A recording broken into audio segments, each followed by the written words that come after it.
Live and direct from anywhere in the world, it's The Kelly Show with Dr. Kelly Mondesire. Welcome back to The Kelly Show, real people with real stories in real time. And this is the second of the series of my adventure to Maynooth University, which is just outside Dublin, Ireland, while I attended the 4th International Digital Health Summer School.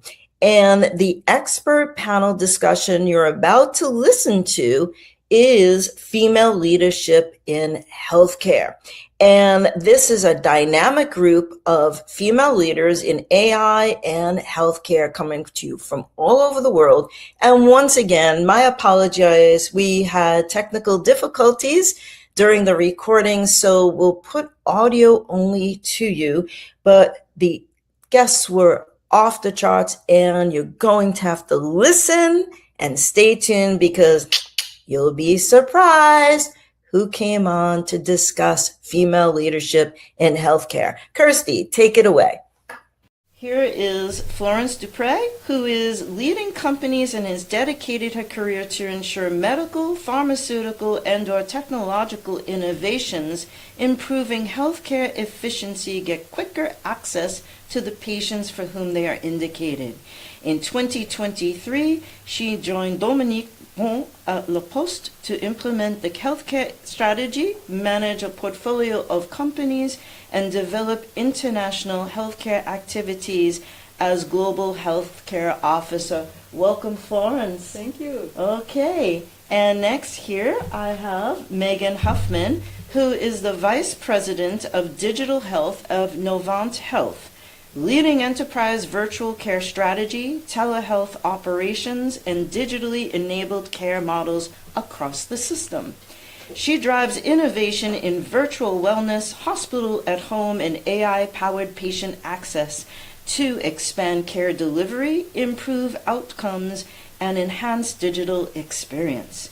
Focused on building scalable, patient-centered solutions that integrate seamlessly with traditional care to meeting evolving healthcare needs. Megan, thank you for joining us today. Absolutely happy to be here. Alrighty now. And finally, hello, we have Karen Kelly, who is an advanced nurse practitioner in heart failure, and she is also the founder of HeartPath and co-founder of Lumen Wellness. Karen's work focuses on identifying cardiovascular and metabolic risk earlier through practical nurse-led prevention programs. She is currently developing community to specialist prevention pathways across Ireland, the Gambia, and Ghana, focused on health equity, early detection, and scalable frontline care. Karen, thank you very much for joining us today at the table. Thank you for inviting me. Okay, we are going to take a break from our sponsor, but we'll be right back for our panelist discussion, so don't go away. This portion of The Kelly Show is being brought to you by White Wolf Advisory Services. We are the bridge between nations, creating growth, commerce, and collaboration between cultures. Contact us today for more information. And welcome back to The Kelly Show, real people with real stories in real time. And we are here at Maynooth University here in Ireland. And once again, we have a dynamo, action-packed female panelists here to discuss future of healthcare and, as women in healthcare and leaders in the field, some of their thoughts. And to begin with, Karen, right here, has brought to the table this particular topic. Karen would like to discuss how we bridge the gap between innovation and real-world care in under-resourced settings by bringing practical tools, education, and early detection closer to communities and frontline healthcare teams. Megan, would you like to share your thoughts on that? Sure. I love the comment around some real-world tools. Sometimes we have to work with what we have. And that's not always the fanciest, shiniest thing that's out there. And depending on whether you're in the Gambia or Ghana, which I have spent some time as well, or in rural America, or I'm sure in anywhere in France as well, we have to work with what we have. And in some cases, that's a cell phone. Sometimes it's not. Sometimes that is just a local place, whether that is a YMCA or a gym or a school or whatever's close by. I think that has Wi-Fi and capabilities, we should take advantage of any of those kind of low-tech things as well, because all we're trying to do is get patients access to care, and that's our main goal. So I think there's a lot of opportunity that doesn't have to be the shiniest, fanciest thing, but to use what we have in front of us. Oh, okay. Florence, your thoughts, please. Absolutely. Basically, I used to say that an innovation is not an innovation if it's not used. So low tech, obviously, but we need to ensure that what we get as an information is connected with something, so we can get a benefit of it in order to understand what is the real world impact, as you mentioned. But we also need to make sure that this is funded somewhere by somebody. So we need to capture the data, ensure that those technologies and innovation bring something to the system, to the health pathway, from an efficiency perspective, and then you can prove that it is worthwhile paying for those solutions. And if it is funded, it will be used and it will have a positive impact. Brilliant, brilliant. Well, Karen, since you brought up the topic, what are your thoughts? So I totally agree with both of you, and I think it has to be scalable as well and sustainable. And I think to be scalable and sustainable, it has to be in education as well. So it has to be educated from the root up. So you have to start in the schools and you have to build educational programs. And I do agree it has to be the tools, but it has to also be educational around, if you're doing like a stethoscope, you also have to be able to feel a pulse. So there's no point in telling somebody how you can actually listen to a heart without actually teaching them how to feel a pulse. So it's how to do the skills simply, but also how to educate how to use the tools when you have them. So it's a bit of everything, but it has to be scalable as well. I agree, and you know, I'm a doctor of acupuncture and oriental medicine, and we have different pulse positions in our medicine, but in our training, not only we are trained in TCM, traditional Chinese medicine, but we were also trained to use digital tools and the stethoscope. So we have the right tool for the right job, because should you be out in a rural area and you don't have the stethoscope, or you don't have modern age tools, we have to go back to basics. And I think that's really critical. Technology is wonderful as long as it's used, like you were saying about innovation, but also I think the basics need to be really stressed as well. So anybody else have anything to say about this topic before we move on? Any last thoughts on it? No? Pretty clear.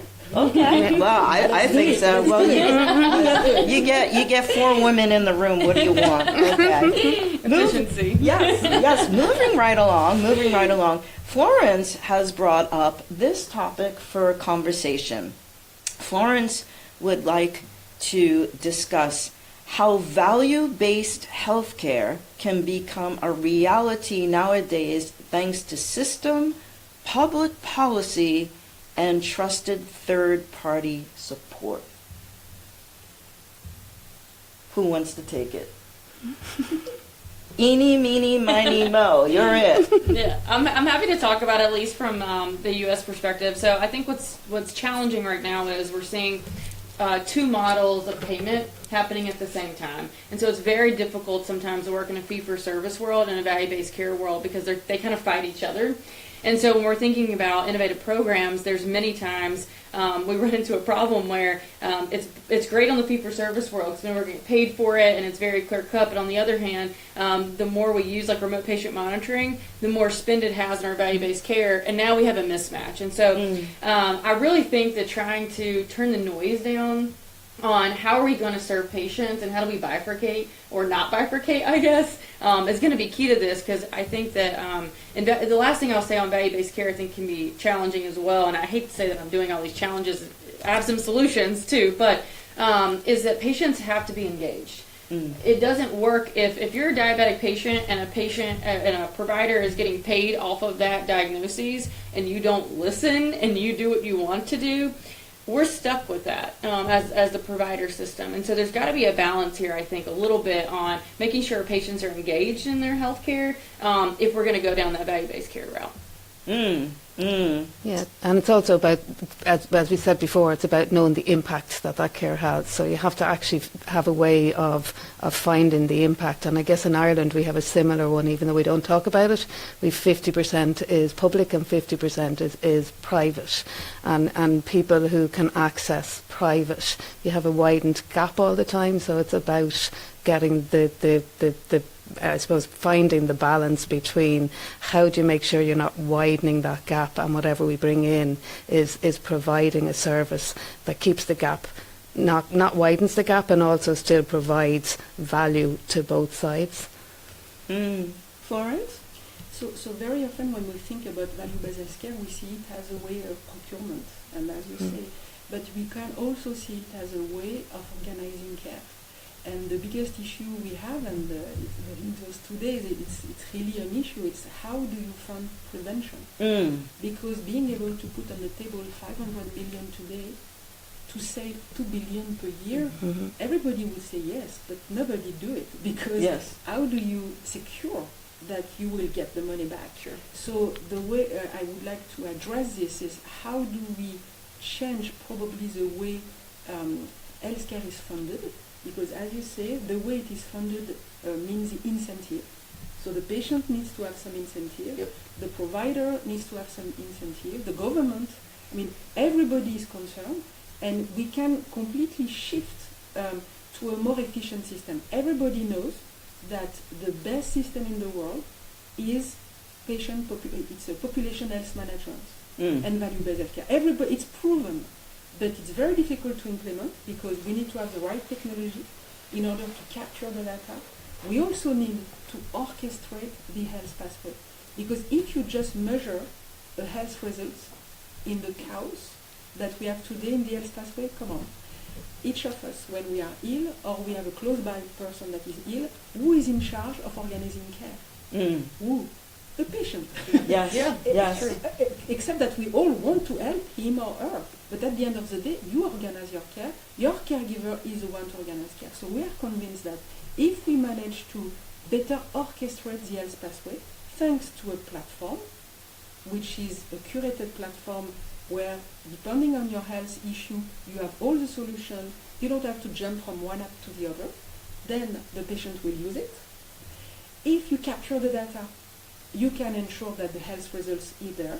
And if you have an efficiency, you can redistribute money. And so you can fund innovation, including drugs. Because we have a big issue today with everything that is going on worldwide. In Europe, we are not scared, but we are concerned by the fact that some companies today tell us that they will maybe not launch innovation because of the difference of price with the US. So we have to put value-based healthcare in what we do, otherwise we will be out. And we think also that a third party, like we are, La Poste, is a good player to help between the government and the provider and the industry to make the proof that it's worthwhile paying, because it's not a cost, it's an investment. But to do that, you need to have a lot of trust. This is true, and I'm going to throw a little bit of a wrench into the conversation here. Where I live now, and being a retired physician, I'm in a community where there are folks that they see a cardiologist, they're seeing a slew of providers. And, you know, I'll be playing pickleball, whatever, and chit-chatting, and they'll say, oh, I saw my doctor for X, Y, and Z. And I listen, and then I said, well, did you ask your provider X, Y, and Z? And they say, no. I said, well, did your provider mention X, Y, and Z? No. And I said, you need to go back and get this information. This is very important information, because the pharmaceuticals this provider has just prescribed for you might be contraindicated with what your cardiologist is giving you. So there doesn't seem to be a cohesiveness between care. And down where I am right now in the South, there are 3 different hospital systems, and they're all operating independently of one another. And something needs to be done to create a system where patient care the information is accessible in one central location. And yes, patient self-care and responsibility is important, but I do believe education going forward has to start with the youth. It has to start from the time they're this high to ask questions, to be informed and get the best information they can, and not false information that they find on the phone. So I'm throwing the wrench in there. Anybody have a comment on that? So we just had the nurses, we just had quite a lot of conversation around empowerment and about using digital innovation and about using digital tools, and basically it all came back to having empowered healthcare workers, empowered patients. So it's about not just using digital to use for diagnosis, but also to use it for empowering people and empowering knowledge. I use an ultrasound, and one of the best things I could ever say is when you had an heart failure patient and you handed them the phone while you were scanning their lungs, and they didn't feel breathless, but you can show them the fluid at the base of their lungs. It's such an empowering thing, is to show people and use digital tools. Don't be afraid of using them. So they're out there not just for diagnosis, but they're also out there to empower people and to teach student nurses, student doctors, from young people, to empower them. And it's about education and empowerment. So they're not just there just for diagnosis or for picking up things. They're also there for increasing scope, increasing your education, not to be afraid of them, to use them for that way as well. So it was a really good conversation that was had around that whole education and empowerment piece. Okay. I think education's an interesting topic also because we live in an interesting time where patients are choosing how they get educated. And so your mention of TikTok, we have patients that will come into our virtual wellness clinic all the time that someone they follow on TikTok or someone that is an influencer on Instagram has told them something. And by told them, anyone who's listening, right? And all of a sudden, we're seeing a little bit of shift sometimes. Now our patients are telling our physicians how they want care to be done. And they're we want patients to be empowered. We want patients to be engaged. I just said that a second ago. But on the same script, who is educating patients and is a trusted source? And I think that's what us as healthcare professionals need to get out in front of a little bit better, is making sure patients are educated properly in the right way. And that they're not coming in of, well, I looked at, ChatGPT or some Instagram follower that, I was rounding in the intensive care unit not long ago with one of my physician partners, and there were patient family members telling him how to take care of the patient, and he's the one that went to school for 1,000,000 years, right, to know how to do it. And I think that, there's got to be a good middle ground, and I don't have a great solution for it. Clearly, I'm not bringing too many solutions to the table today, but I think that's something, that we're going to have to solve for. Well, don't forget some of the commercials about 10 years ago for the pharma companies stated in the script, tell your doctor. Yeah. Okay? And, I'd watch the television. I was like, excuse me? Tell your doctor you want this drug? Wow. That gets a big wow. Yeah, it's crazy. But let's move along. I'm kind of losing my own. I'm getting so involved with the conversation. Okay, Florence, we got your topic on the table. Megan, we're up to you. Great. All right, Megan has brought to the table, ladies, designing care models and workforce structures that support women across different life stages, including those who want greater flexibility to prioritize family. Moving beyond one-size-fits-all roles to create pathways that retain talent without limiting growth. Exploring flexibility can be a strategic advantage in healthcare and not a compromise. Brilliant. All right. The words out of her mouth. Okay, take it away. I think it's brilliant. It's so many. It's like nursing. We're such a female group. We should actually explore this, and we've so many ways to explore it. But yet, how many times are you told you can't go part-time, or you can't have different hours? We're a health force that's dwindling, and we should actually be opening it up to these different ideas. We're actually doing remote monitoring. Why can't we do remote nursing? We should be doing more virtual care. We should be opening it up. We should be able to work from home. There's no reason why we shouldn't.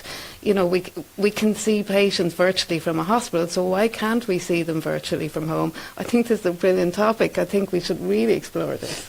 I'll just interject there. How could they make that happen without violating HIPAA?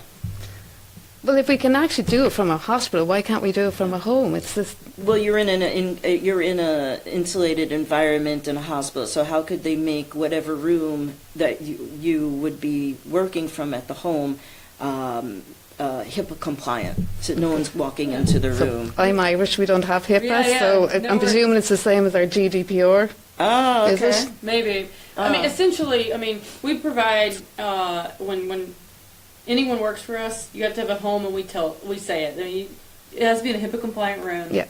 That you can shut the door. You have noise canceling headphones. We give everyone. We have processes that we set up, but most of my team is. I shouldn't say most. Everyone on my team is virtual. All of my nurses Brilliant. are virtual.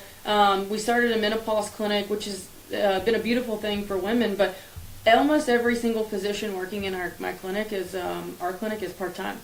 They do this from home. They're able to juggle the schedule because it's virtual. We don't really care when they work, right? We do in certain, like, it doesn't make sense to work at midnight, but generally speaking, if you can work for a couple hours before you take the kids to school or during your lunch break or whatever, we allow that. And we've also seen a ton of physicians and APPs and nurses come to us and say, they said I couldn't work anymore because I'm not going to be full time. And I was like, great, come on, come to our team. We can figure this out. Literally, we can have nurses working at buckets of time. It doesn't matter as long as we have a schedule and can figure this out. It's been a beautiful thing to watch. The flexibility that we're able to bring. And it's not just for women either, right? No. Men want some flexibility Yeah, too, yeah, right? But like absolutely. either Sure. way, it's a really easy way I think that we can set women or anyone up for success. Yeah, and yeah, yeah. flexibility. I did virtual work when the last few years of my practice, but was just me and myself in my home, so I never had an issue with. But Florence, let's hear your thoughts. So what it tells me is, as you say, it's not only for women, it's a kind of how do you manage people. Yeah. And post-COVID, we all imagine that we will have a future of work with more flexibility. So what we can say today is that we have the technology. Mhm. As you said, you can have some rules that protect the patient, and the employer can define the rule depending on the sector and the regulation. And after that, it also requires from the leader, from the manager, another way of working. As you say, you don't care about where is the person as far as the task is done. And so it needs the leaders to move to be more purpose-driven than task or control-driven. So for me, it enlarges the discussion about a new leadership that is not new. It has always been there. It has not been incentivized.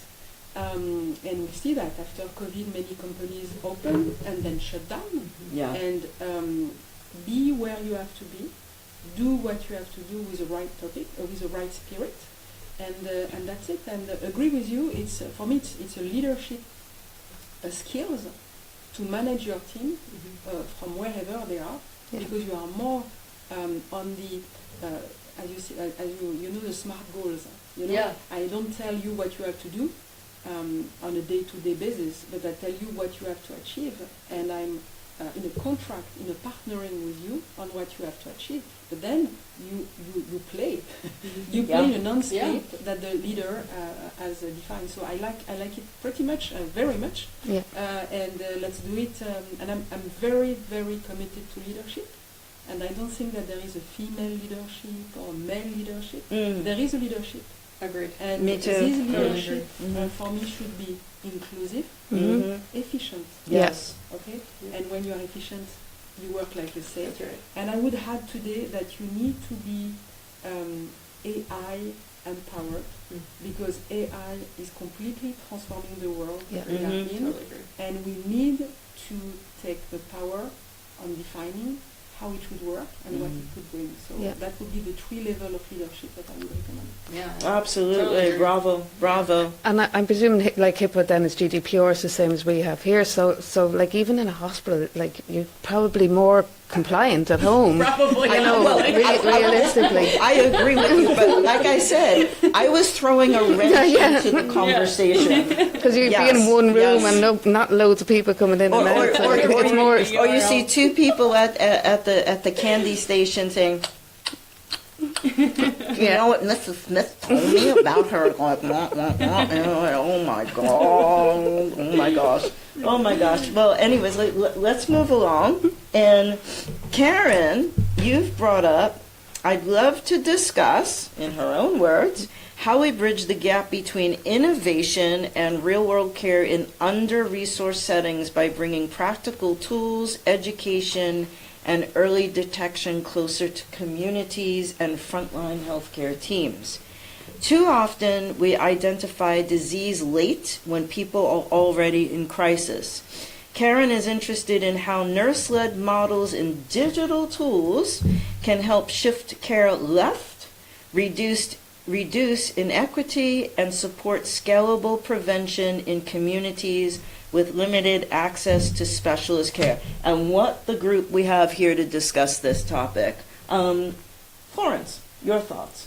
Totally agree. The question is how we make it happen. Okay. And how we make it happen fast and at a cost that is affordable. Basically, one thing that is very important is, as we mentioned during the discussion, is to have the data in the same place. Mm-hmm. And for example, in France, what we have is we have Mon Espace Santé, My Health Space, which means that everybody is supposed to put all the information in the same place, and the government, the Ministry of Health, is just providing the rules, the standard, the way, the norms, Mm-hmm. because otherwise each innovator will invent their own norms Right. and nothing will speak Yes. to anything. So interoperability is a word that should disappear because we should have the same norms in Mhm. order to communicate. And then all the tools that you are mentioning, Karen, they can provide the information can be shared, and then you can have better care. Okay. My friend, thoughts? Sure. When I think about specialist care right now, we're kind of just starting with basics, if you will, and that is offering, as we're sitting down with our clinical leaders and saying, what can we offer virtually that will at least start the process of getting specialist care to our patients? We know that a lot of patients in rural communities have to drive a very long way to be able to seek care, and that's taking time off of work, that's paying for gas to get there, and so we're really trying to focus on what can we offer virtually that's clinically sound and safe to at least get care started to where we need. So we're looking at, okay, is that a headache clinic for patients that have migraines? I've talked about menopause already, but we're looking at other specialties that maybe take weeks and weeks to get in, but can we at least start with the care that we need? Another good one that we're looking at is a lot of patients have been referred to classical hematology. But a large portion of them really just need to be seen for anemia. And be able to bifurcate that to where we're not taking up one of our oncologists or classical hematologists' time necessarily for something we could train a hospitalist or an internist to be able to do those things. And so that's something else that we're trying to do is figure out how to get the right patient to the right level of care at the right time while also extending those specialty capabilities via virtual care when we can. I guess what we've started doing, so I was very fortunate to meet a nurse last June at a nursing conference. And I do a little bit of cardiorenal screening in the community as a social enterprise, and I have the luxury in Ireland of having a few tools. And I met a nurse from Gambia who did a similar thing in Gambia, but all they had was a glucometer and a couple of different, like a blood pressure monitor. And they travel 8 hours to do screening, and about 600 people come. There's one cardiologist to 2.8 million people in Gambia, Oh so my they're gosh. very limited Wow. in what they can do. So we kind of got talking, and we thought, well, we can do something here together, and maybe. And it's grown to where we now have the Ministry for Health involved, we have the cardiologist involved, we have a cardiologist here, a stroke consultant involved.